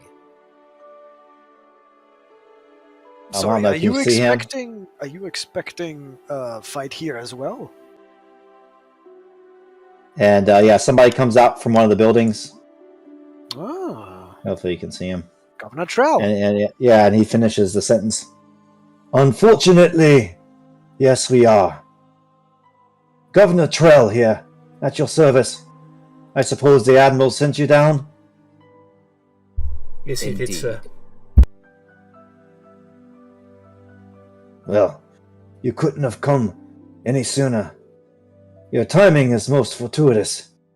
Unfortunately, when sea shipments arrives, the pirate raids become sooner and sooner, more and more accurate. They're now not only going after supplies of permacrete and other commodities, but medical supplies. In this case, Bacta from Manan. If you expect an imminent attack, we require repairs on our gunship. You'll have all of Dantooine's resources at your disposal, as long as we get through this battle. And one of the texts kind of comes up to the governor.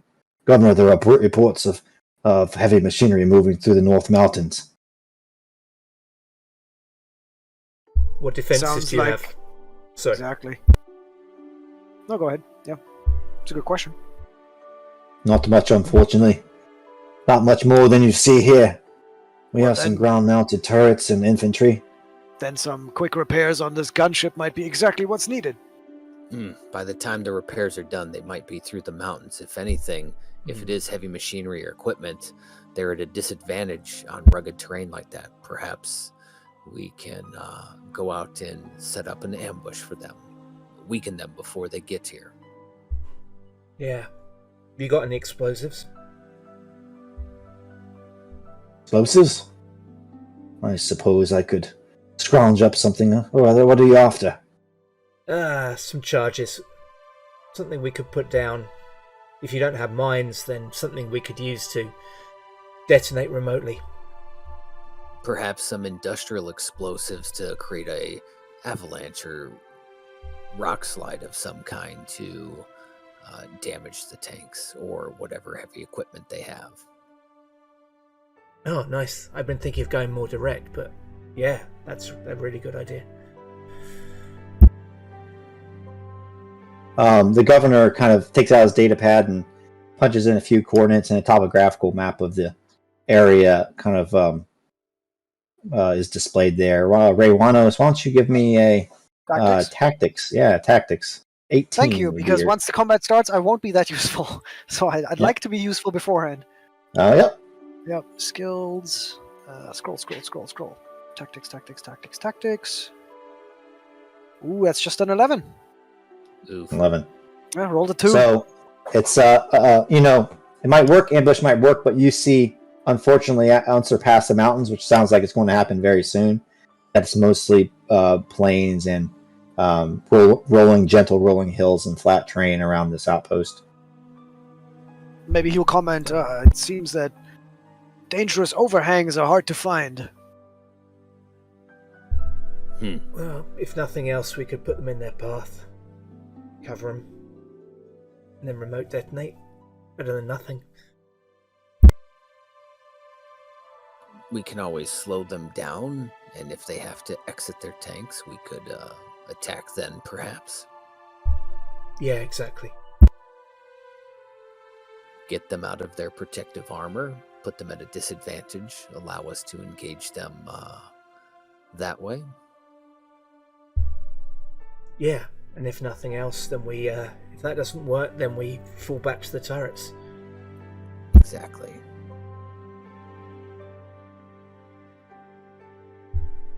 Okay, sounds like a plan.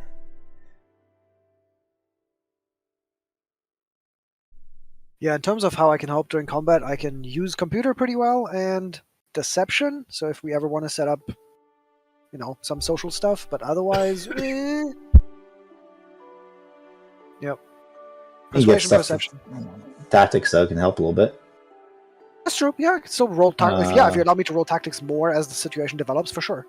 Yeah. I mean, there'll be instances, I think. Mm-hmm. Let me try to find some art real quick here. Otherwise, I could do shit like pretend to be the new governor, try to discuss a ceasefire, just lie through my teeth, get them out of their tanks, whatever it is. Yeah, let's do this.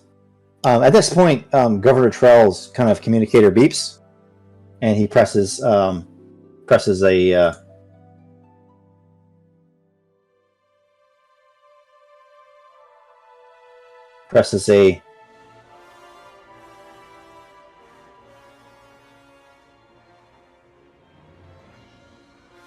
let's see here. Where's my dark music? Let's find it. I have it somewhere. Sith base, blah, blah, blah.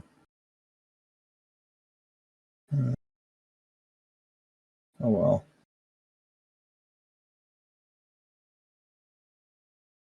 Might have it on here. Tell me if you can hear this. Through roll 20.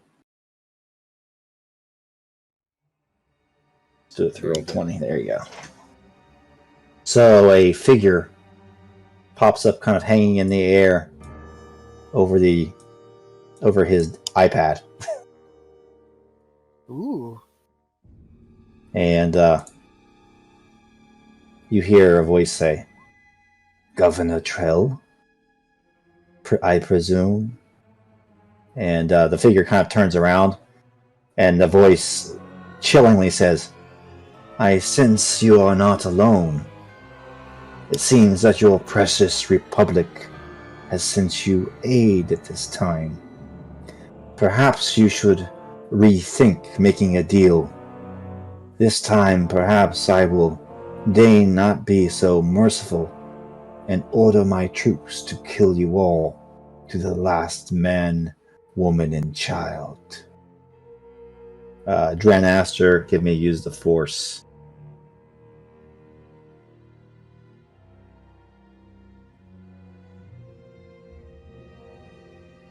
Yes, this is the Nice. dark.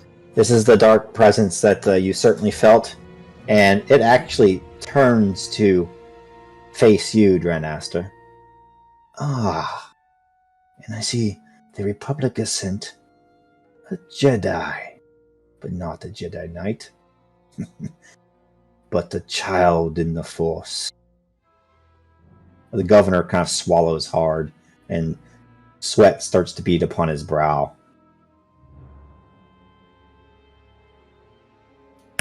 Your reign of terror is at an end. Whatever you do, we will stop you. I am not alone. All you Jedi, you're so cliched. The same old tired tropes, over and over again. Tell me, what is your name, Padawan? I am Dren Aster. It was a name you will remember. Oh, I'm sure I will. I'll remember your name. For when I come across you, you will probably think twice about your path in life. About your allegiance to the pathetic Jedi. I was once like you, Dren Aster. Then I experienced the power of the dark side of the Force. If you had any sense, you would counsel Governor Terrell to leave this Bacta to me. The dark side leads to one thing, failure, time and time again. You rise only to fall, as you did with Exar, as you did with Revan and Malak. You will be no different. The dark side is a fool's path and leads to only destruction and corruption, things that you will never see me do. You go again, thinking only in terms of black and white. Do you know who the core worlds support? Dantooine, where a Jedi Enclave is, of course. But perhaps, let's say, I make my home on another world. Let's also say that I am not cruel to my people. I rule with order, as parts of the Sith Empire did. I am not a fool like Darth Malak. He is cruel and harsh. I rule with justice, order. I only want the supplies delivered to Dantooine so that my people do not suffer like Dantooine's people have suffered before. Perhaps we can reach an agreement, Dren Aster. Are there any among you who have any sense whatsoever? Can't you see there are two sides to this story? There's just Dantooine. there's a slight click from Grice's weapon. It's still facing downwards, but he just switched it from stun to kill. You pervert words like order and justice in mutate them into something disgusting and unrecognizable. Those are not what the Sith represents. They represent oppression and cruelty. It is as simple as black and white. You are the darkness, the light side will shine on you and send you back to the darker corners of the galaxy where you belong. And so my people on my world will continue to suffer while Dantooine is bolstered by the resources of the core and of Coruscant. Well, If you are willing to surrender, we will be sure to see to your people after you have been disarmed and tried by the Jedi Council. Is that what you are offering? I'm not offering surrender, but I am a reasonable person, Dranasta. Surrender 50% of the Bacta. Deliver it to coordinates I provide, and I will call off my troops.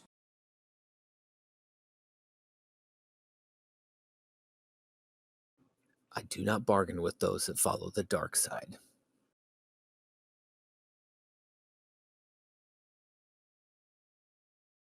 Yep, if you want to see if she's telling the truth or whatnot, give me a... Just give me a wisdom. Wisdom straight up, not like perception or something. Is there? I don't know what all the skills are, and it's not have them memorized. Is there like a perception? Is there? There's perception, but not like insight or anything like There's that. not. There's not like a read person or anything like that. Gather information, but I think that's not that. Yeah. Give me wisdom. I'll just modify. It's going to be a DC 10. 10. 10. No, she's not stringing you along. At least you don't sense any insincerity in her voice, and you are you're fairly certain in that as your role as a diplomat. Cool, thanks. Mm-hmm.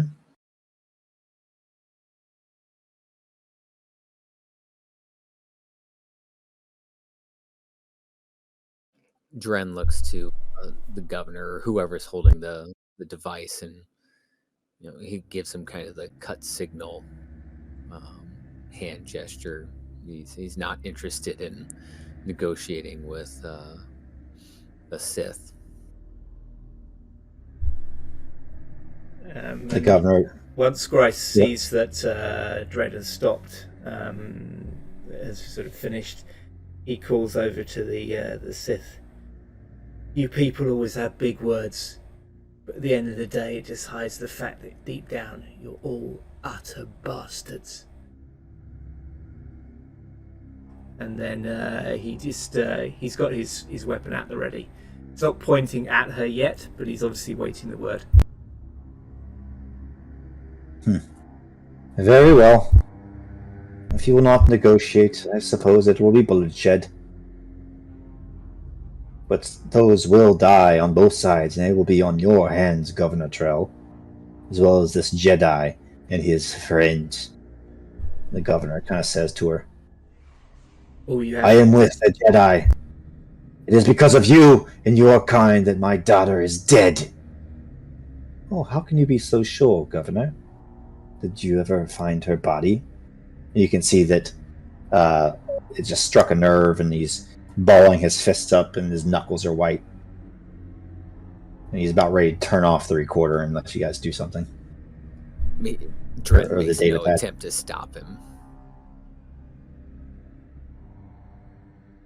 He just slams down on the button, and just her image just goes away. Bryce turns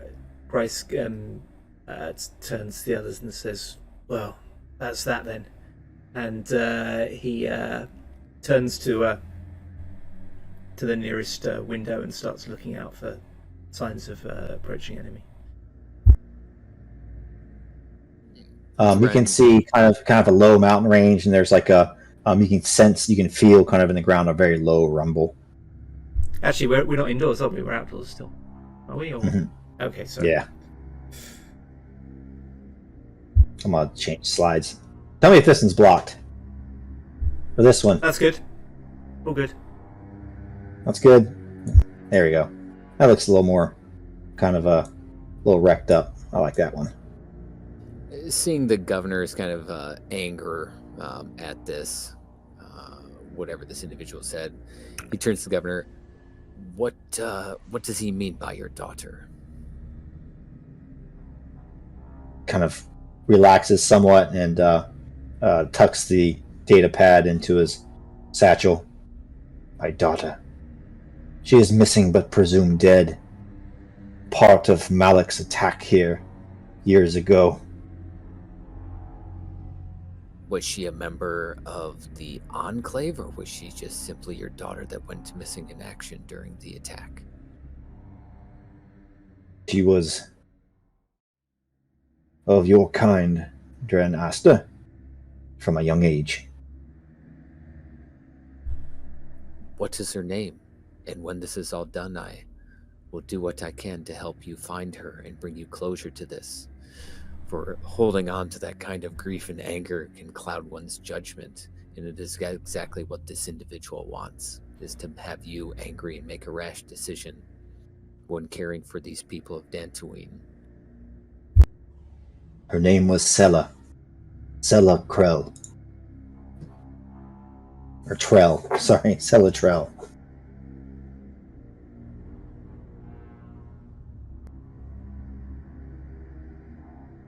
I will do what I can. But first, we must stop this individual and his lackeys from taking this back to front. And make no mistake, there would be no bargain. They would take all of it. Deal or no deal. Is that figure male or female? Female, I believe. Okay. Mm-hmm. Ray Wanos, make me a knowledge, either social studies or whatever it's called, or bureaucracy. Do your report. Social sciences, yeah. Social sciences or bureaucracy. Like a sociology check. Fine. Yeah. I roll humanities. So I don't want to. So the Sith Empire was an empire, and so though the Jedi is obviously very, very committed to his way, they at least have to have some law of rule and order, and that there, in some remnants, the little pockets out there in the galaxy, some are less violent and cruel than others. Although almost all of them, the aristocracy of the society kind of follow the Sith ideals. But all of them are not of one ilk, as it would be. So, not unheard of in this era for a Sith to at least enter some negotiations, not always be the picture of evil. They're not flat out evil, right? The Sith code just says you got to take what you want to take, otherwise nothing will be given to you, right? Yeah, I think that's even more probably highlighted in this era than it is like in the kind of classic OT era. Mm-hmm. So, yeah, in their case, might makes right. Yes. And so, yes, I really thought about it, but one, my character also reads the room, and it didn't feel like either the governor nor the two other characters would have felt particularly happy if he had sniped into the conversation and went, "Well, let's make a deal," Yeah, Grice. And so I kept him quiet. Grice was visibly I think that's a good call. Mm-hmm. Grice was visibly angry from the moment she appeared. To the point that he almost pointed his gun at her hollow.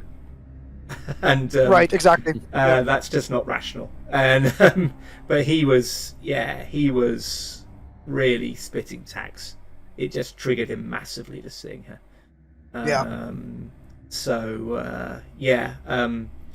You wouldn't know this yet, but I think Dren would know that during the one battle he was part of, he did see some people tortured and killed by a Sith Lord. So he's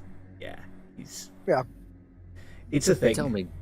Tell me, Governor, do you know this individual's name that we will be dealing with, referring to the woman on the hollow projection?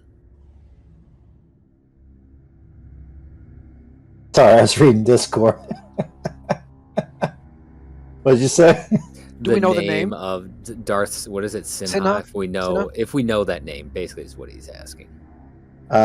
Give me a knowledge galactic lore, or bureaucracy. I'm sorry. Anyone? Hilarious. Oh, 18, You, nice. yeah. Yep. Yeah, you've heard that name. You've heard that name just kind of muttered in the halls on Coruscant. So Trell Relatively, knows, and he tells us.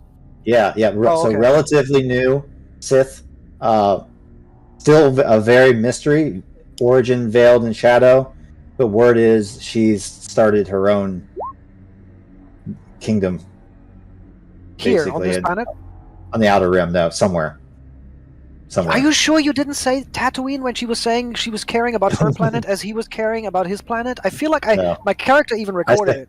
I said Dantooine. Okay, so she did not give away her base of operations. No. Damn it! No, it's not. It's not there. Okay. Wanderer, classic. Yeah, and as they kind of discuss, this is another, you cut off the head of a Hydra and two grow in its place, and that is what we are dealing with right now with these pocket kingdoms of the Sith. She is a new king or queen, depending on what they call themselves, but it seems she is trying to establish a power base, and this is one way of going about it. I am, of course, at your service when it comes to all things fighting, but aren't there heavy machinery coming our way that we should be stopping? We should. This will be a conversation for another time. But yes, we need to make haste to slow their advance on the facility. The more time you give me to survey the environment, the better I can help you set up. Dren turns to the governor. Are there speeders or some sort of fast-moving craft you can allow us to borrow and set up this ambush? With a force point, absolutely.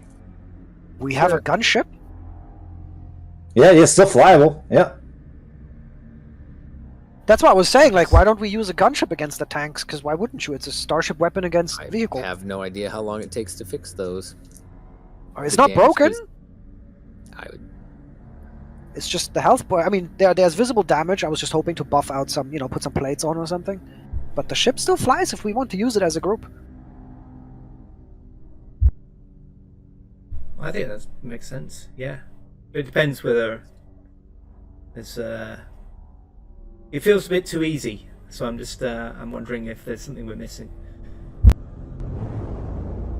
You don't know yet what he's gonna, right? If he has some anti-air tanks or something. Yeah. Then you could still land it. Yeah, I don't see why not. I think it makes sense if you've got a resource like that. You should use it. It's fast moving. It's well armed. My only concern, and obviously the technology of the Star Wars universe is different, is approaching on speeder bikes is much more concealable in a mountainous area than flying a gunship in. You kind of lose, I don't know their equivalent of radar or how easy it is to pick up that signature. That's the only thing I can think of, is if we're trying to set up an ambush, how detectable a gunship is. Yeah, it's pretty beat up. I will say that. Is it like half? We probably won't be able to take it. I don't think you have less than half. Oh, I thought we started at 140. For a force point, we can get speeders, and I'll follow your lead. Much faster than tanks, and much more maneuverable in areas like that. And I would say easier to. It's easier to do surprise if I'm doing a real world equivalent of taking a Humvee in, as opposed to coming in like a giant flying Blackhawks around a C-130. Yeah. Fair enough. Yeah, I was just Raiwanos was just trying to bring as much DPS into the fight as possible, and also feel safer behind a windshield instead of on a bike. So you have to remember that my suggestions might be tinted. Well, you can, as you are not combat oriented, you can sit back with the remote detonators. Yeah, sure. So yeah, Raiwanos, you'll notice Raiwanos says, but the ship is better armored. As a player, I'm already moved on, right? Like, that's not a problem. But I'm just role-playing. Raivonos does not like to get shot. In situations like this, sometimes speed and secrecy are more important than armor and blasters. He looks over to Grice, sort of like you can notice he's sort of checking with you. Yeah, Grice nods. He says, yeah, I mean, if the gunship were in better shape, but we need it to get back to the ship. Okay, speeders it is. Speeders and planting explosives. I think that's our best Sure. bet. And then, like we said, the speeders are faster than their vehicles, I hope. So we can always fall back to the turrets. Well, it's not just us defending, right? Is there some people there from the government? Yeah. There's hundreds of other people, right? Great. Internally, he says more targets.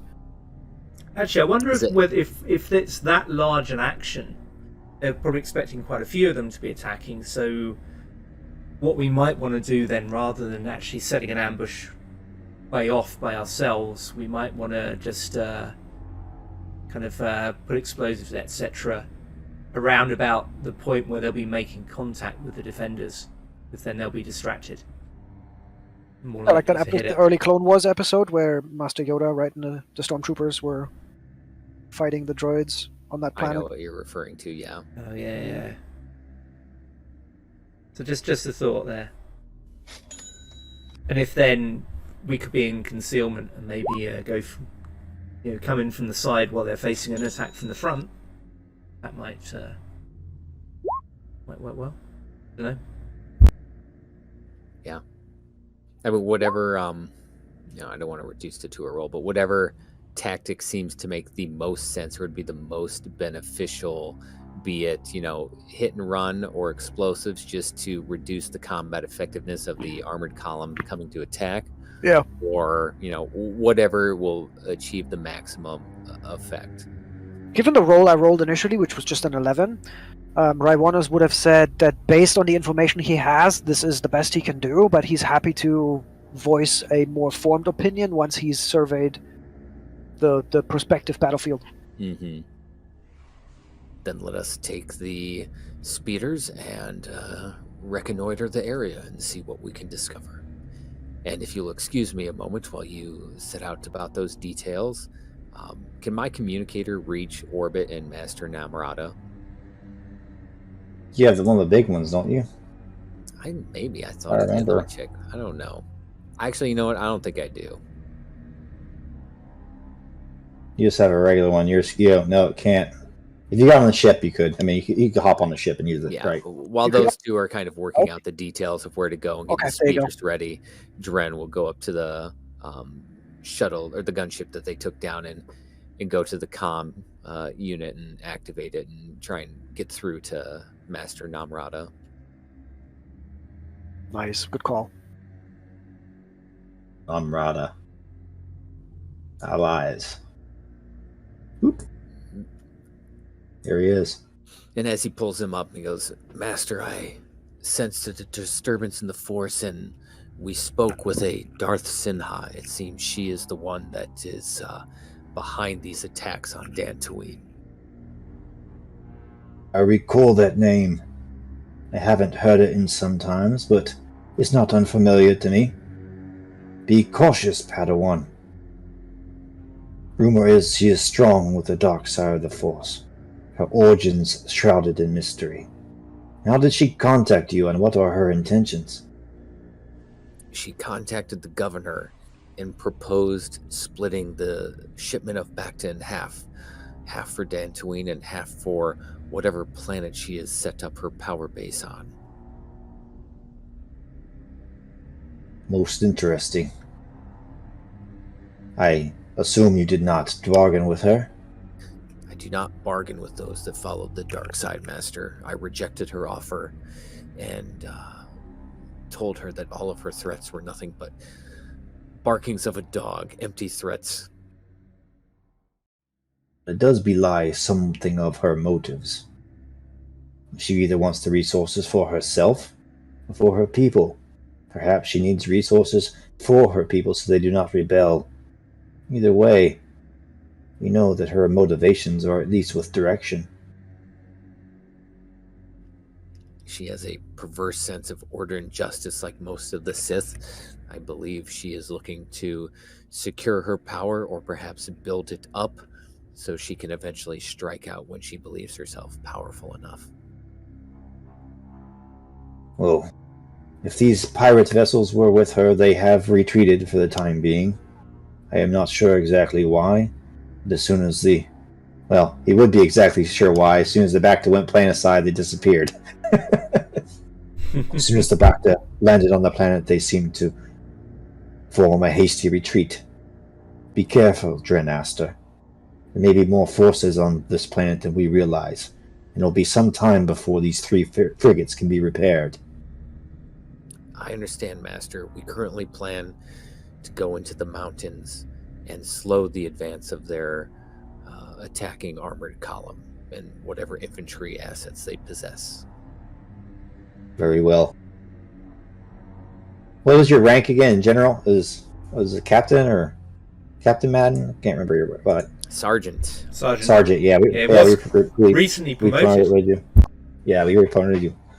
Sergeant Madden should be of utmost utility. Do not neglect to use our Chiss friend.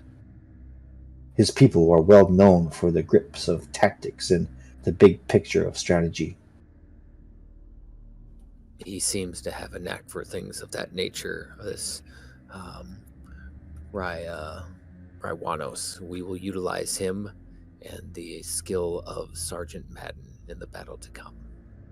I will be wary and attempt to sense if this Sith is planet-side or not.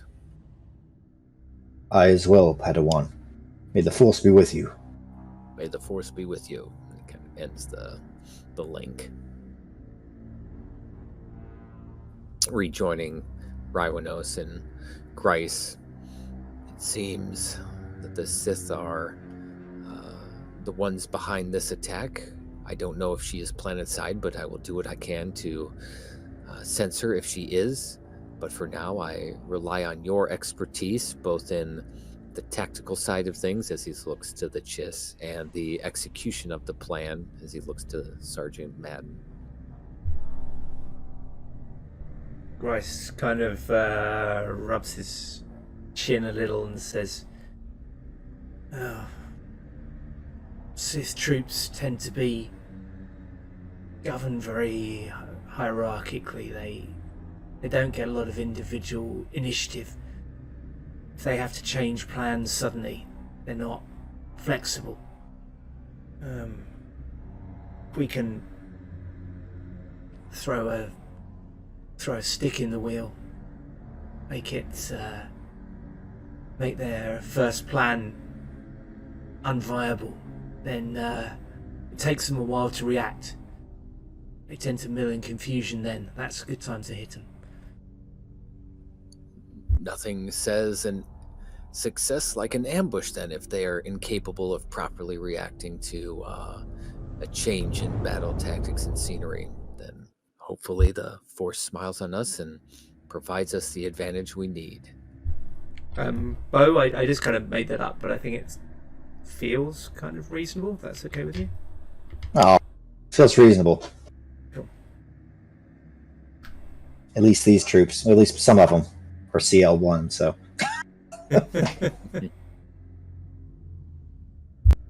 Alright. I don't want to get into a big battle, big combat now at 12:30. Oh, you're just giving it to us? No. We can pick it up in a bit. We win! But, so we're going to do a high-level thing to see how successful your survey of the terrain is and how good tactically the placement of the explosives and your plan's going to be. I would suggest probably having Raywan probably make a couple rolls, and I'll base those level of successes off of how I run the next the combat when we do it next session. Use the Force. Oh, 100%. I'm going to use Force points for that. So I'm going to have, 10, 15, 20, 25, 30, and I'm going to modify how effective your placement of everything is going to be based on that. So how many rolls do I need to budget these Force points for? Or are you making me roll one tactics roll? let's just do one. Do one. In that case, for sure, I'll use a point. Roll 1d6. 2. It's not bad. It's something. Where's my character? Scroll. Force points. 4. And then roll tactics is a skill. Tactics. Since they are helping me, do I get like a +2? Because Yeah. I'm doing it all together? Yeah, because you're using all the information they get from scouting out on the speeder bike. So, yep, that sounds good. Cool. So then, in total, the modifier is a 4. It's 2 from the force point, 2 from help. 15 is right on. I mean, I could have only rolled one die, like one worse than that, right? Yeah. Not great. Not great. I think. Just tell me. Maybe it's the flatness of the terrain and everything. I don't know. Tell me how. Maybe it's something, but it's not. It's not your best day. I mean, it could also be that we just don't have good sight on the enemy, and it's not obvious. Maybe it isn't obvious which approach they'll take. Yeah, and these people fighting are not trained soldiers either. Yeah. You know, your group is, but a lot of the ones on this outpost are not. Yeah, but it's not a fail. It's just like a minor sort of. The success is minor, Yeah. I guess. Yes. Oh, okay. Yes. Okay. Yeah, that works.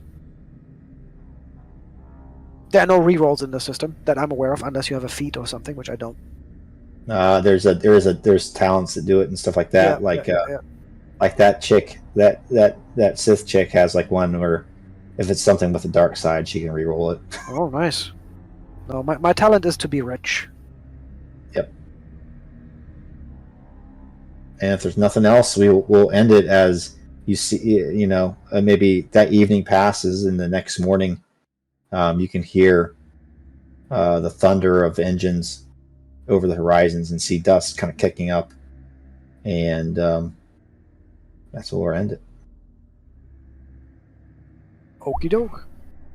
I just didn't want to start anything at 12:30. I'm getting pretty tired.